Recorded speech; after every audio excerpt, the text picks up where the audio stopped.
देवों के देव महादेव यानी कि भगवान शिव को कौन नहीं जानता। इन्हें हिंदू शास्त्र के अनुसार सनातन धर्म का सबसे शक्तिशाली देवता माना जाता है। देवों के देव महादेव का वर्णन हिंदू शास्त्रों महापुराणों में किया गया है, यानी भगवान शिव इस ब्रह्मांड के पहले देवता हैं।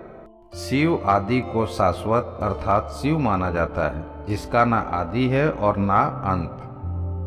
भगवान शिव का जन्म कब और कैसे हुआ और ना ही भगवान शिव कहाँ रहते हैं, यह कोई नहीं जानता। उनके मानने वाले ही उन्हें मानते हैं कि भगवान शिव का निवास कैलाश पर्वत पर हुआ करता था।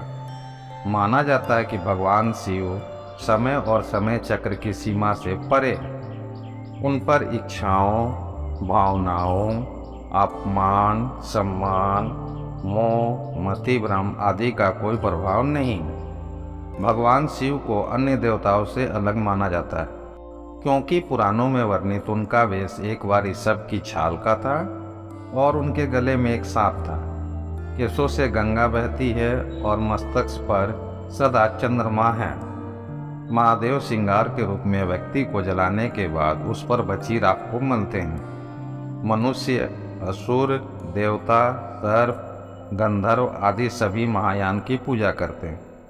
महापुराणों में यह भी वर्णित है कि भगवान विष्णु हमेशा महादेव यानी कि भगवान शिव का ध्यान करते हैं और भगवान शिव हमेशा भगवान विष्णु का ध्यान करते हैं। सभी देवताओं में महादेव एक ऐसे देवता है जिन्हें त्रिनेत्रधारी, त्रिलोचन या तीन नेत्रों के नाम से भी जाना जाता है। तो आइए आज हम भगवान शिव के तीसरे नेत्र के बारे में विस्तार से चर्चा करते हैं। तीसरी आंख, जिसे हिंदू धर्म में अजना चक्र के रूप में भी जाना जाता है, को दुनिया का सबसे शक्तिशाली और रहस्यमय प्रतीकों में से एक माना जाता है। प्राचीन हिंदू ग्रंथों के अनुसार भगवान शिव को उनके माथे के बीच में तीसरी आंख के रूप में दर्शाया गया है, जो उनके अंतरतम ज्ञान और बुराई को नष्ट करने की शक्ति का प्रतिनिधित्व करता है। कहा जाता है कि तीसरी आंख में भौतिक दायरे से परे देखने और दुनिया को गहराई से देखने की शक्ति है। इस वीडियो के माध्यम से मैं भगवान शिव की तीसरी आंख के रहस्यों और इससे सबसे शक्तिशाली क्यों माना जाता है, इस बारे में जानकारी देने की कोशिश कर रहा हूँ। तीसरी आंख एक प्राचीन प्रतीक है जो हिंदू धर्म, बौद्ध धर्म और ताओ धर्म सहित कई संस्कृतियों में पाया जा सकता है। हिंदू धर्म में तीसरी आंख भगवान शिव से जुड़ी हुई, जिन्हें विध्वंसक और परिवर्तक के रूप में जाना जाता है। ब्रह्मा और विष्णु के साथ शिव हिंदू धर्म के तीन मुख्य देवताओं में से एक है।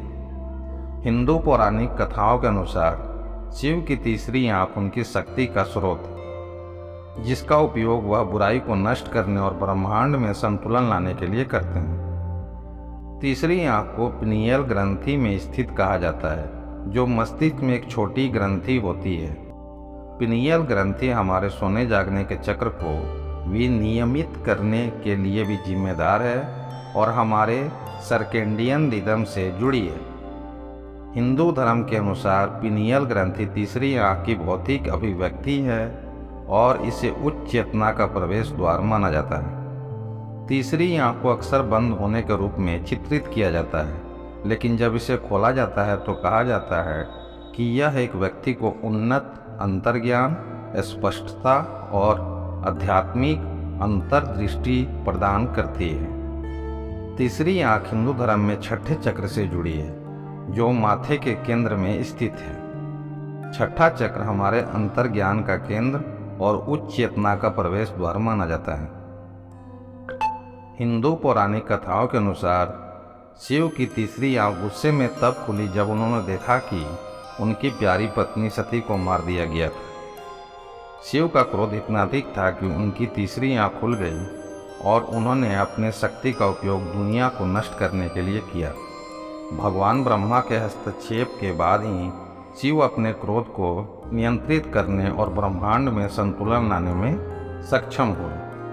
तीसरी आंख का प्रतीकवाद हिंदू धर्म में गहराई से निहित है और अक्सर आध्यात्मिक ज्ञान की खोज से जुड़ा होता है। कहा जाता है कि तीसरी आंख एक व्यक्ति को अपने आसपास की दुनिया की गहरी समझ और भौतिक दायरे से परे देखने की क्षमता प्रदान करती है। हिंदू धर्म में तीसरी आंख परिवर्तन की शक्ति और बाधाओं और चुनौतियों को दूर करने की क्षमता से जुड़ी हुई है। तीसरा नेत्र अभिव्यक्ति की शक्ति से भी जुड़ा है। हिंदू धर्म के अनुसार ब्रह्मांड ऊर्जा से बना है और हमारे विचारों और इरादों में हमारे आसपास की दुनिया को आकार देने की शक्ति है।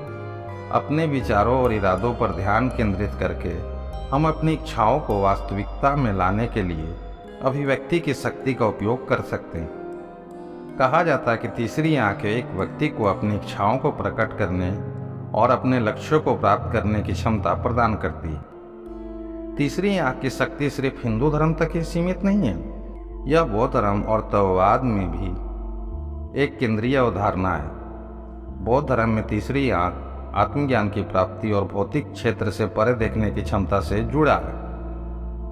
ताओवाद में तीसरी आंख दुनिया को गहराई से देखने और सभी चीजों को अंतर संबंध को समझने की क्षमता से जुड़ी हुई। महापुराणों और महाग्रंथों में भगवान शिव के मस्तिष्क पर स्थित तीसरे नेत्र का उल्लेख मिलता है, इसलिए उन्हें त्रिलोचन या त्रिनेत्रधारी के नाम से भी जाना जाता है। भगवान शिव अपनी तीसरी आंख का उपयोग भूत, वर्तमान, कल और भविष्य में होने वाली हर चीज को देखने के लिए कर सकते हैं। हालांकि यह सब सामान्य आंखों से देखना असंभव है। भगवान शिव के तीसरे नेत्र का खुलना भी एक प्रकार का संहार माना जाता है। ऐसा माना जाता है कि भगवान शिव के तीसरे नेत्र से निकलने वाली क्रोध की आग में पूरे ब्रह्मांड और पृथ्वी को एक साथ भस्म कर देने की शक्ति है।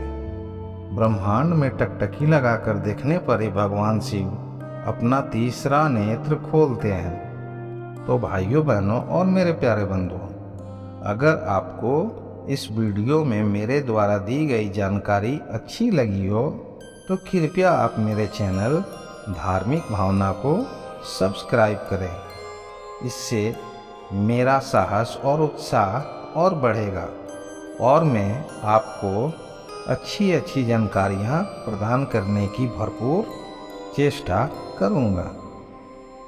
अंत में हर हर गंगे जय श्री।